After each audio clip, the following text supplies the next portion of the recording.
Assalamualaikum warahmatullahi wabarakatuh. Di sini saya akan membuat video pembelajaran.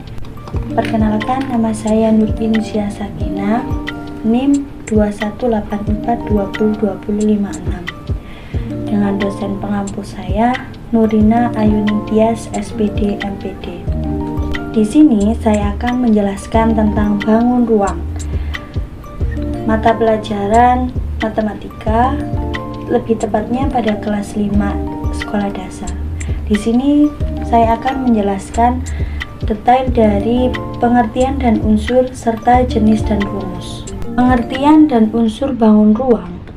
Bangun ruang adalah bangun 3 dimensi yang dalam koordinat kartesius terdiri dari sumbu X, sumbu Y, dan sumbu Z. Bangun ruang memiliki ruang yang dibatasi oleh bidang-bidang.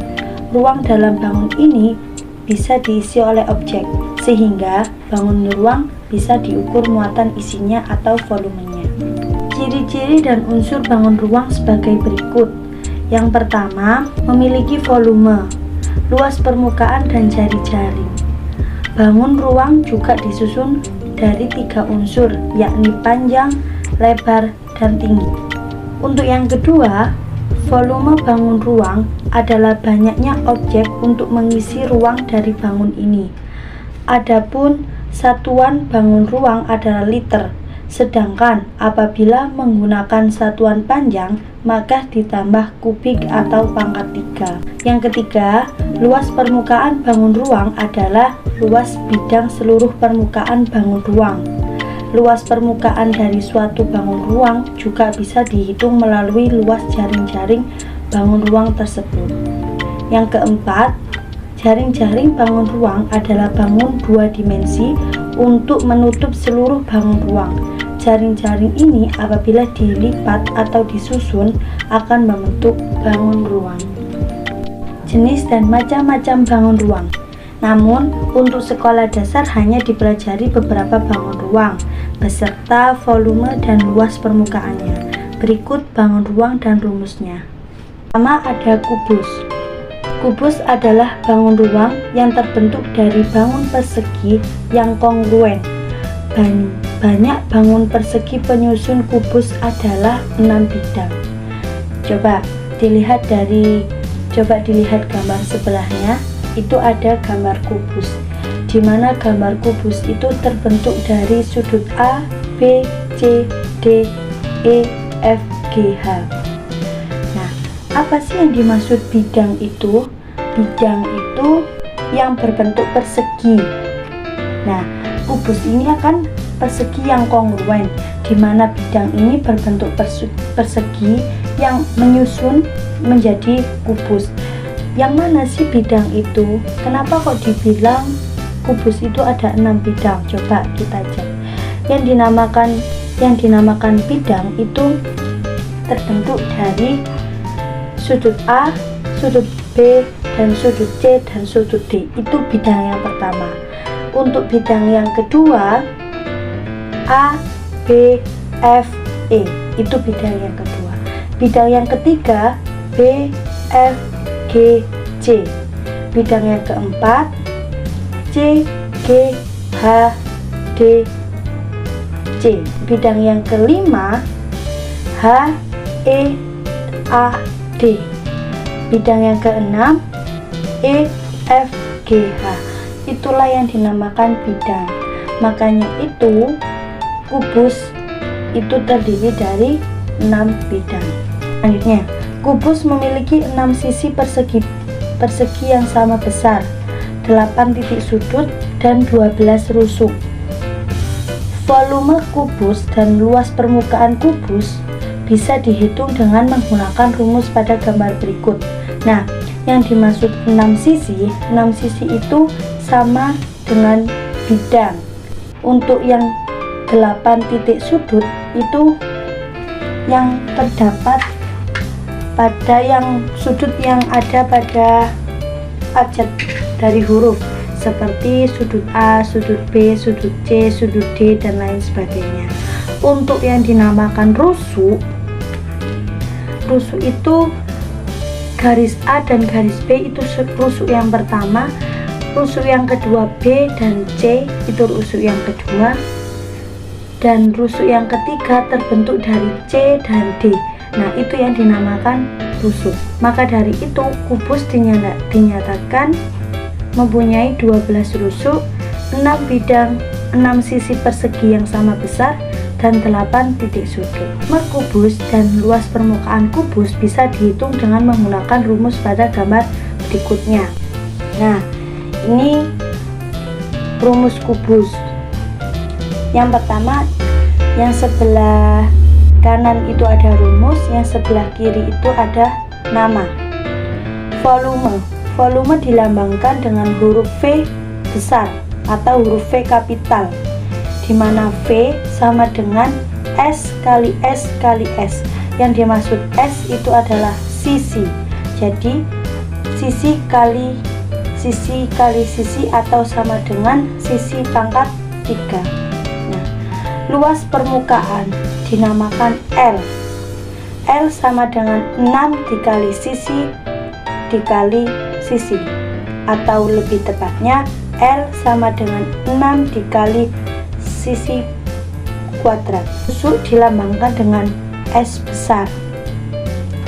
Dengan rumus S sama dengan akar 3V, atau sama dengan S sama dengan akar L per 6.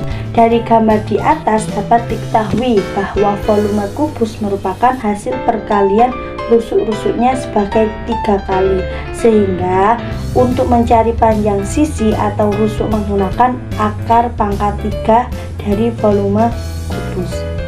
Selanjutnya, balok. Yang kedua, balok. Balok merupakan bangun ruang yang dibatasi oleh 6 buah segi 4 dan minimal ada sepasang segi 4 terbentuk persegi panjang. Dalam balok terdapat 3 pasang sisi yang kongruen. Sisi-sisi kongruen tersebut adalah sejajar, di mana balok ini berbentuk persegi panjang tapi mempunyai volume, di mana sisi-sisinya salah satu sisinya ada yang kongruen atau sejajar. Contoh, dari sisi A, B, F, E itu kan sejajar dengan DCGH, sama dengan sisi yang FGBC itu juga sama dengan AGHE, itu yang dinamakan balok. Hampir sama dengan kubus, balok memiliki 6 sisi terbentuk dari segi 4, 8 titik sudut, dan 12 rusuk. Perbedaan antara kubus dan balok adalah jika kubus semua sisinya terbentuk persegi, namun balok semau sisinya minimal sepasang berbentuk persegi panjang. Nah, yang dimaksud kalau tadi kubus itu kan semua sisinya berbentuk persegi panjang. Kalau balok ada perseginya, tapi salah satu sisinya harus juga salah satu sisinya berbentuk persegi panjang. Yang tadi saya sebutkan A, B, F, E itu berbentuk persegi panjang dan sama dengan sisi C, D, H, G itu juga sama berbentuk persegi panjang. Sebagian bangun ruang, balok juga memiliki volume dan luas permukaan. Dalam kehidupan sehari-hari banyak sekali benda di sekitar yang menyerupai balok. Jadi materi ini akan mudah diaplikasikan karena contoh balok mudah ditemui, sehingga untuk mencari volume dan luas permukaan akan menjadi lebih mudah. Nah, ini lanjut ke rumus balok. Sama yang sebelah kanan itu rumusnya, yang sebelah kiri itu namanya. Volume masih ditambahi dengan V besar, di mana rumusnya V sama dengan P kali L kali T, yang artinya P itu panjang, L itu lebar, dan T itu tinggi. Luas permukaan L luas permukaan ditandai dengan huruf L. L sama dengan 2 dikali panjang kali lebar ditambah panjang kali tinggi ditambah lebar kali tinggi. Nah, untuk panjang ditandai dengan huruf P kapital. P sama dengan volume ditambah L lebar ditambah T tinggi. Adapun juga rumusnya ada dua. Yang kedua, P sama dengan L luas permukaan dibagi 2 dikurangi lebar dikali tinggi per lebar kali tinggi. Lebar ditandai dengan L kapital. Mencari lebar sama dengan volume ditambah panjang ditambah tinggi. Adapun L sama dengan luas permukaan dibagi 2 dikurangi panjang dikali tinggi per panjang ditambah tinggi. Untuk mencari tinggi ditandai dengan T, di mana T sama dengan V volume ditambah P panjang ditambah L lebar. T sama dengan luas permukaan dibagi 2 dikurangi panjang dikali lebar per panjang kali lebar. Nah, dari gambar ini di samping dapat ketahui bahwa balok disusun atas 3 pasang rusuk yang disebut panjang, lebar, dan tinggi, sehingga rumus mencari volume balok adalah panjang dikalikan lebar dan dikalikan tinggi. Adapun untuk luas permukaan dan ciri balok kami sajikan khusus pada tautan di bawah. Nah, selanjutnya kita bahas yang ketiga, ada tabung. Tabung adalah salah satu bangun ruang yang memiliki atap dan alas berbentuk lingkaran. Tabung tidak memiliki titik sudut. Tabung juga hanya disusun oleh 3 bangun datar, yakni 2 buah lingkaran dan 1 persegi atau persegi panjang, seperti halnya bangun prisma lainnya. Cara mencari volume tabung adalah luas alas dikali tinggi.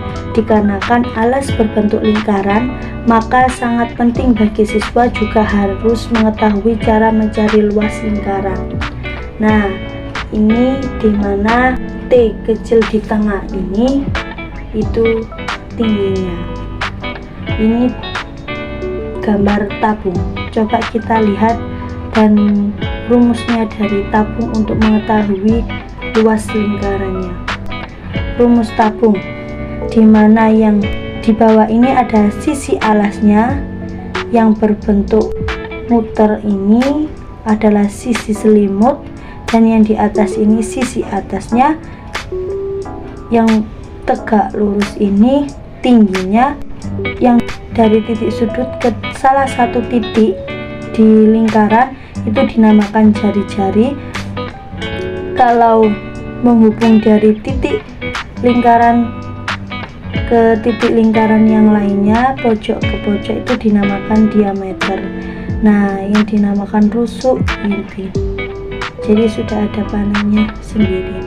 Nah, ini rumus tabung ditandai dengan huruf V besar. V sama dengan pi dikali R dikali R dikali T, atau juga V sama dengan pi dikali R kuadrat dikali T. Luas permukaan R besar, R sama dengan 2 dikali pi dikali R dikali R ditambah T, atau luas selimut LS, LS sama dengan 2 dikali pi dikali R dikali T, atau LS sama dengan pi dikali D dikali T, di mana D adalah diameternya. Dibentuk dengan LS. LS sama dengan 2 dikali pi dikali R dikali T. LS sama dengan pi dikali D dikali T. D ini dinamakan diagonal. Nah, luas alas LA. LA sama dengan pi jari-jari L diketahui volume R akar V volume dibagi per pi dikali T. Dan ini jari-jari L diketahui luas selimut R sama dengan LS per 2 dikali Pi dikali T. Jari-jari R diketahui luas permukaan. Faktor dari R kuadrat ditambah RT dikurangi L luas permukaan per 2 kali Pi sama dengan 0. Tinggi T diketahui volume T sama dengan V volume per Pi dikali R kuadrat. Tinggi T diketahui luas selimut T sama dengan LS per 2 dikali Pi dikali R. Tinggi T diketahui luas permukaan T sama dengan L per 2 kali Pi kali R dikurangi R. Dari tabel luas di samping diketahui beberapa rumus penting dari tabung, mulai dari rumus volume, rumus luas permukaan, hingga rumus mencari jari-jari dan tinggi tabung. Nah, terima kasih. Materi ini sampai di sini. Semoga materi pada pagi hari ini bermanfaat buat kalian semuanya. Semoga bertemu lagi di video selanjutnya. Ya, sampai jumpa. Wassalamualaikum warahmatullahi wabarakatuh.